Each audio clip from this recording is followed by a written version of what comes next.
Hey everyone, my name is Chelsea Hurst and I am the Instructional Technology Coach for a school district in rural Alaska.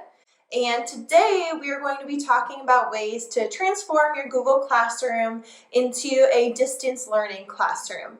Now, keep in mind that these are things that I have found that work well for me. If you're already doing some of these things, great. If you find that there are some other things that are more beneficial to you, great as well. I'll share some of the ideas of what I have been doing in the Google Classroom.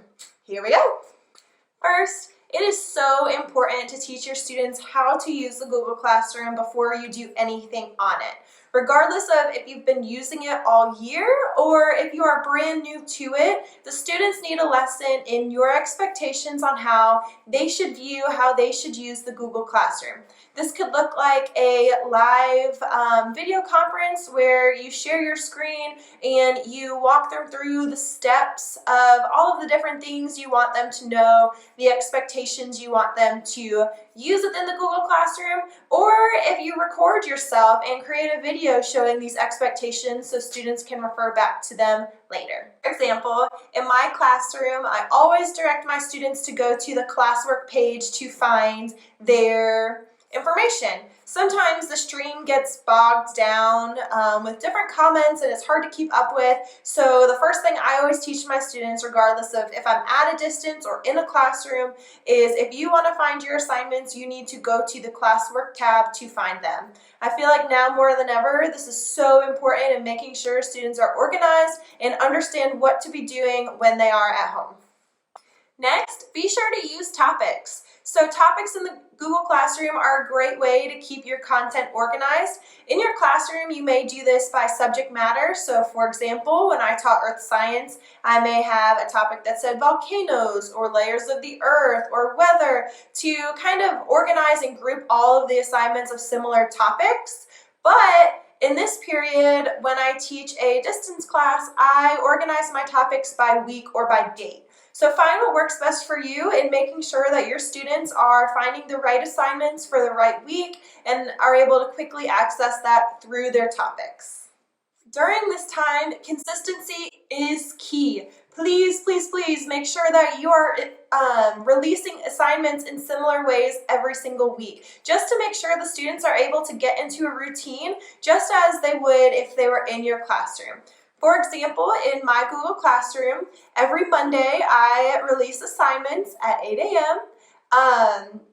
And the first thing they see is a document that says start here. The students will see a step-by-step list of everything that they need to accomplish for the week, and it's in order if the things are order sensitive.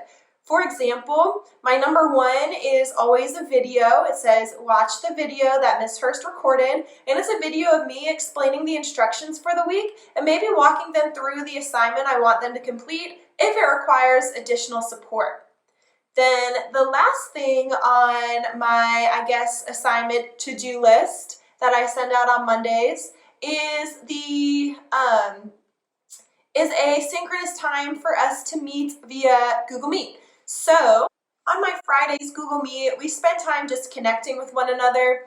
We talk about the assignments for the week. There's no pressure if they didn't complete them since there's a lot going on at this time, but it's a great way for us to drive conversation, to connect with one another, talk about what we're learning, talk about our experience, and really just have a way that we feel connected to our classroom still. Another feature in the Google Classroom that I find is so important to utilize is the Google Calendar within the Google Classroom.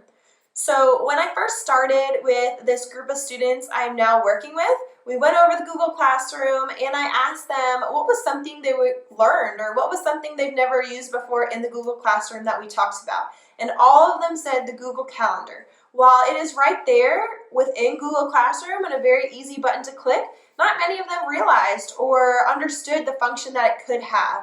So in my distance learning classroom, I use the Google Calendar to post our links for meetings or to set up office hours. So if students want to join, they don't need to scroll through the stream to find the correct link for the week. They don't need to ask, hey, what's the link? They can go straight to the calendar, click on today's date, be reminded of the time, be reminded of anything that they need along with the link for that meeting. Then this is a great way for me to set up office hours as well, to where if they need help throughout the week outside of our scheduled time, they can go ahead and click on that and get that help that they need. These are just a few things that I have found to be successful when shifting to a distance learning classroom. Please feel free to share any ideas that you have down in the comments or any ideas that you're going to use in your classroom. Also, please feel free to like this video, share it, and subscribe if you would like to see more content from me in the future. Have a great week, everyone.